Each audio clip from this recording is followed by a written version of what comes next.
alhamdulilah barke borom Tuuba asalaamaaleykum wa rahmatullahi taala wa barakatuhu ñoo ngi leen di nuyu di leen ziar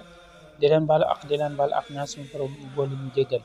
di ñaanal Cheikh Mouhamadul Muntaxa yàgg fi lool te ànd ak wér di fas yéene dikkaat ak yéen ci seen naafila bés bi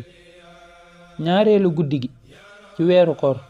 ku ca julli juróom-benn rakka bu ci ne nga tara ca fatiha benn yoon inna aataynaaka al kawsara fukki yoon ñaareelu guddi gi ku ca julli juróom-benn rakka bu ci ne nga tara ca fatiha benn yoon inna aataynaaka al kawsara fukki yoon des na ko jéggal bàkkaaram yépp bala mu jóge fa mu ko doon defee te des na ko bindal tuyaabay junni xaj ak junni umra ak yoolu ku saraxe junni dërëm mel na ni it ku seeti junni ñu wopp ak ku gunge junni néew ak ku jàng ab kaamin te des na ko bindal itam tuyaaba yu ëpp jaamu yàlla juróom-ñaar fukki at yal nañu yàlla nangul leen wasalaamu aleykum wa rahmatullahi taala wa barakatuhu jër ngeen jëf